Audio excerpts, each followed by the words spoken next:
소장님께서는 이번에 하여튼 이 강서구 보궐선거 결과에 대한 어떤 내용 평가를 한번 예, 주시고 저는 뭐 현 정권의 심판이나 뭐 여러 번 나왔고, 예, 근데 39% 나온 거 보니까 만만치 않다 뭐 이런 분석도 있고. 여러 가지 근데 네. 저는 이제 민주당한테 반드시 이야기를 드려야 된다고 봅니다. 네. 현 정권이 심판 맞죠. 네. 그런데 민주당이 잘해서 심판한 게 아니라는 겁니다. 네, 그 이재명 분명한 대표도 것은. 뭐 얘기를 예, 했습니다. 다 지금 지도부도 그렇게 이야기하잖아요. 네. 두 번째, 김태우 같이 형편없는 네. 말도 안 되는 후보 나왔는데 39% 나왔어요. 음. 그럼 만약에 좀 괜찮은 후보, 좀 개혁적으로 참신한 후보, 흠이 없는 후보가 나온다. 국민의힘이 그런 거 잘하잖아요. 막 선거 앞두고 막 인재영입 맞아요. 해가지고 네. 그러면 39%에서 45%에서 50%는 금방 올라가지 않겠어요?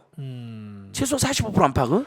40% 그러면 넘어가면 거의 이제 네, 완전 45% 안팎이면요. 거의 제3후보나 무소속 후보들이 영향력 있는 지역에서는요. 네. 민주당의 지금 지지율 40% 안팎이니까 네. 그럼 35% 안팎도 있으니까 거의 뭐 딱 오늘은 뭐 50%짜리 나오긴 했는데 너무 높이 나온 것에 취하면 안 됩니다, 여러분. 네. 어떤 거는 막 30% 안팎도 있잖아요. 맞아요. 그래갖고 민주당 후보가 일반적으로 좀 보통 후보가 나왔는데 한 40%다. 그러면 김태우 후보도 훨씬 괜찮은 경쟁 후보 나오면 진다는 이야기예요. 여러분 이번 선거는 엄청난 심판이고 큰 의미가 있어요. 시민혁명으로 당장 못 끌어내린다면 투표로도 몰아내자는 민심이 반영된 거 맞거든요. 네. 그러나 민주당은 정말 걱정해야 되는 거 39%가 나왔어요. 음. 비교적 그동안 민주당이나 야당에 유리했던 네. 강서구에서 네. 가장 최악 후보가 나왔는데 39% 나온 거예요. 그러면 정말 좀 더 일면 강서구보다 국민의힘 계열 후보가 득표율이 높았던 곳과 네. 그 다음에 김태우보다 훨씬 경진 후보가 나오면 잘못하면 다 떨어질 수도 있는 거예요. 그걸 뭘 의미하는 거냐? 근데 진교훈 후보가 이번에 56%를 얻었잖아요. 네. 17%니까 맞아요. 56%. 56. 그것은 진교훈 후보의 경쟁력이 있었기 때문이에요. 윤석열 정권이 난 심판 여론에다가 네. 정말 만약에 민주당 후보도 김태우 못지않게 또는 김태우보다 좀 낮긴 한데 별로다. 막 삼선 사선 해먹고 기득권이나 누리고 뭐 의정 활동도 별로 안 하는 사람이 나왔다 그러면 저는 뭐 이기긴 이겼겠지만 이렇게 네. 압승 못했다 봅니다. 그러니까 민주당은 지금부터는 뭘 해야 되냐면 진교훈 케이스대로 대대적인 물갈이를 해야 됩니다. 무리를 일으켰거나 그 다음에 삼선 사선 했는데 뚜렷한 의정 활동의 성과도 없거나 그래서 당원들이나 지지자들이나 지역 구민들의 평가도 별로 안 좋거나 네. 이런 사람들. 그다음에 뭐 이재명 대표 등대에서 가결이나 주도하는 사람들. 네. 유세는 부리면서. 그다음에 들판에서 있는 야당인데 들야자인데 밤야자로 착각해서 밤마다 놀러 다니고 국민의힘이나 윤석열 세력과 타협이나 하려고 그러고 비오나 뭐 대충 총선 아이고. 때 이기기만 하면 된다고 생각하는 세력들 이런 사람들 온 국민은 지금 민주주의와 민생과 경제와 평화의 파괴 때문에 피눈물 흘리고 근심 걱정 속에 살고 있는데 네. 그래서 뭐 제가 오늘 막 시민들이 막 이런 피켓도 만들어요. 막 무너진 민생, 추락한 경제 어떻게 네. 살 것이냐. 뭐 서민 중산층 다 죽는다. 이거 이제 참여돼서 만든 피켓 서민 다 죽는다. 긴급특집 마련하 막 네. 이런 상황이거든요. 근데 그렇습니다. 근데 야당 중진 의원이라는 사람들 그다음에 초재선 중에도 너무너무 한가하게 골프나 치러 다니고 놀러 다니는 사람 너무나 많아요. 네. 얼마나 기가 막힙니까? 집회도 안 나가고 네. 뭐 퇴진 탄핵까지야 아직 당론이 아니니까 그렇죠. 근데 재산 후쿠시마 핵폐수 문제라든지 뭐 여러 이슈에 있어서 모범적으로 투쟁을 해야 될 거 아닙니까? 국민들보다 더 네. 막강한 최소 8명의 보좌진까지 가지고 있는 사람들이 또 막중한 책 맡고 있는 사람들이 그런 사람들 수두로 가거든요. 그런 사람들이 후보로 나면요 저는 국민의힘에서 좀 괜찮은 후보 나오면 다 떨어진다고 봅니다. 네. 그래서 제가 광주에 마침 그 강윤 더 민주혁신회 사무총장 네. 출판 기념회에서 가서도 발언도 했는데요. 거기서도 다 그 이야기한 거예요. 박시영 대표도 그렇고 전현희 국민권익위원장 요즘에 우리 전현희 국민권익위원장 오토마이 TV 나오시고 그러니까 네. 저도 제 셋이 축사를 했는데 네. 다 정말 호남부터 대대적인 물갈이가 필요하다. 네. 윤석열, 김건희, 한동훈 여론과 안 싸우는 사람들은 다 나가라. 불출마해라. 그리고 국민의힘 못지않게 기득권에 젖어 있는 사람들 나오지 마라 이제. 그동안 얼마나 누려먹었느냐. 정말 윤석열, 김건희, 한동훈 정권에 맞서 싸워서 담대하게 퇴진과 탄핵도 추진할 수 있고 무조건 해라는 게 아닙니다. 경우가 되면 네. 하나씩 쌓이면 사유가 쌓이면 저는 이미 다 쌓였다고 생각하지만 본인들은 아직 아니라고 생각할 수 있는데 그 사유가 완전히 쌓이면 그 다음에 민생 경제를 살리는데 올인해야 됩니다. 네. 정말 너무나 지금 양극화 불평등 민생고 때문에 교육비, 주거비, 의료비, 이자비, 교통비, 고물가, 고유가, 고환율, 고금리, 최근엔 주가 폭락, 환율 급등, 부채 급증 난리잖아요. 완전히 망하는 거 아닌가? IMF 때나 코로나 때보다 더 힘들다는 이야기가 막 나오고 있는데 그런데 신경 안 쓰고 골프나 치러 다녀요. 골프를 치는 게 나쁘다는 게 아니에요. 일해야 될 때 안 하고 투쟁해야 될 때 안 하고 치러 다니니까 문제라는 거죠. 네. 골프 치러 가는 사람 대부분 기득권 세력이나 로비 세력들로 치러 갈 거 아닙니까? 그런 정치인들은 이참에 이제 나오죠. 그래서 보니까 강의원 씨도 광주로 강조롭게 큰 정치를 해야 된다. 호남 지역부터 물갈이해야 된다. 민주당의 우호적인 이런 거던데 제가 갔다 왔거든요. 그래서 이번 교훈은 저는 딱 이겁니다. 윤석열에 대한 심판과 민주당 제대로 정신 차려서 투쟁하는 사람, 실력 있는 사람, 서민과 중산층을 내 몸처럼 받드는 사람, 네. 그런 사람 내세워야 된다. 최소한 진교훈 후보급이나 진교훈 후보 케이스, 진교훈 후보 보면 굉장히 개인 경쟁력이 있었거든요. 네, 네. 겸손하고 겸손하시더라고요. 그리고 열심히 하고 보면 뭐든지 그런 사람이어야 돼요. 음. 놀고 먹는 사람, 그냥 기득권 누리는 사람, 그냥 국회의원이 직업이 그냥 국회의원 한 번 더 하는 게 목표인 사람은 이번에 싹 몰아내요. 그래서 저는 여론조사 보니까 호남에서 물갈이 여론이 한 70% 가까이 되더라고요. 네. 근데 저는 전국적으로 민주당은 정말 현역 의원들께 죄송하지만 7~80% 물갈이 돼야 된다고 생각합니다. 불출마 선언 이런 거 할 자신 없는 사람들 지금 빨리 불출마 선언 하시고요. 그렇습니다. 하여튼 뭐 그 이번 강서구 이 단순한 어떤 지방자치단체장의 한 명의 보궐선거 이상의 의미가 정치적으로 또 뭐 사회 경제적으로 굉장히 미친 영향이 크기도 하고 또 그게 이제 집권 여당의 패배로 됐기 때문에 그럴 수도 있습니다만 반대로 거대 야당의 민주당에 던지는 메시지도 방금 소장님 말씀하신 것처럼 대혁신의 어떤 그 단초가 되지 않고서는 정말 완전히 기득권과 구태를 벗어 던지고 네. 내려놓고 그리고 그것을 제대로 할 수 있는 사람들로 거의 7~80% 정도는 물갈이한다고 생각하고 그러니까 이번 네. 선거의 승리로 인해서 자칫 또는 민심이 확인됐다. 정권 심판이 계속 그 어떤 프레임이 계속 유지해서 내년 선거까지 우리가 승리할 수 있다는 식으로만 가서는 절대 안 그래서 된다. 아마 이제 분명히 당내 중진들이나 네. 기득권 세력 이럴 거예요. 이대로 가면 되는데 네. 뭘 무리를 하냐. 이 대표님 같이 갑시다. 화합합시다. 막 이런 식으로 뭐라 할 거예요. 그거 뭐냐면 전형적으로 현역 기득권들 그렇죠. 그다음에 당내 중진들의 이권만 보장해 줬다는 거예요. 음. 물론 중진들 중에도 초재선 중에도 정말 치열하게 싸우는 사람이 있으면 네. 제가 말했잖아요. 100% 물갈이하자는 게 아니잖아요. 한 70% 안팎. 그거 살아남겠죠. 그리고 경선은 외적으로 다 해야 돼요. 경선 없이 단수공천 달라는 중진들이 있어요. 염치도 없이. 참으로 무례하고 무모한 사람들이죠. 그런 게 어디 있습니까? 무조건 이번엔 다 경선해야 돼요. 그러니까 경선이 정말 신인들하고. 중요한 것 경선 같아요. 100%. 진짜로. 중진 그다음에 당의 중체를 받는 사람도 모범적으로 경선. 근데 나는 능력이 안 된다. 윤석열, 김한도나 싸울 자격이 없고 태세가 안 된다.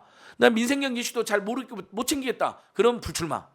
저는 그런 사람 저는 불출마. 불출마 안 한다면 내쫓고. 그다음에 그래도 막 기억기억 버티고 나온다. 그럼 100% 경선에서 유능한 신인들이 이기게 만들어야 돼요. 네. 저는 이거 안 하면 39% 다시 한번 여러분 냉정보세요. 김태호 같은 최고 후보가 39%를 얻었어요. 강서구가 비교적 옛날에 민주당에 유리한 지역구였어요. 민주당이 상대적 불리한 지역구. 김태호보다 조금이나 경쟁 있는 후보 나온다. 45% 금방 나옵니다. 45%면요 웬만한 민주당 후보 야당 후보 이겨요. 그렇습니다. 왜냐하면 우리는 또 다른 진보 여당이 후보를 내거나 무소속 중에 괜찮은 사람이 나오면 표가 갈릴 수 있거든요. 네, 네, 지난 네. 대선 때처럼. 네. 문학진 전원 3표짜로 떨어졌습니다. 그렇죠. 민주당 전원. 허인의 예전의 정치인 12표 차로 떨어졌습니다. 예. 수도권은 그런 곳입니다. 그렇습니다. 네. 그러니까 민주당이 정말 정신 차리고 대대적인 물갈이, 세대교체, 정치교체, 공천혁명해야 됩니다. 네, 알겠습니다. 우리 소장님이 또 민주당에서 이런 또 아픈 또 목소리 말씀을 예, 듣고 뭐 해주셔서 현역 의원들이 저를 싫어할 것 같아요. 근데 해야죠. 어쩔 수 없습니다. 네. 현역 의원님들 중에 열심히 하는 분들은 당연히 살아남겠죠. 그럼요. 네. 오늘 또 막 시간이 막 금방 예. 확 지나는데 마무리 하나만 쿠팡 쿠팡 가셔야 되죠. 예. 쿠팡 아이고. 거는 한번 또 꼭 짚고 예. 가셔야 될 것 같아요. 이게 지금 우리 또 한 주말 분이 사이에 주말 사이에 과로사를 하셨어요. 지금 그 부검이 나왔는데 네. 전형적인 과로사로 과로사로 지금 추정이 나왔죠. 되거든요. 네. 그래서 사실 저는 이게 너무 가슴 아픈 게 이미 쿠팡은 다른 택배사들 비해서 과로가 너무 심하고 네. 폭염 노동 대책도 없고 또 명절 노동 대책도 없고 그다음에 택배 없는 날도 시행을 안 했어요. 그래서 우리가 계속 보세요. 이건 이번에 돌아가신 다음에 이건 이제 제가 기자회견 피켓이고 그 전에 진짜 안타깝게 여러분 오래 전부터 이미 쿠팡 관련해서 이 쿠팡 과로사에 대해서 꾸준히 말씀을 제가 하셨죠. 네. 죄송합니다. 이거 꼭 보여드려야 됩니다. 네. 보세요. 이게 올해 8월달에 맞아요. 기자회견한 거예요. 네. 7, 8월에 봤습니다. 쿠팡 이대로 가면 큰일 난다. 우리 경고가 현실이 되면 안 되는데 진짜 누구 하나 사람 죽어나가면 어쩌려고 그러냐.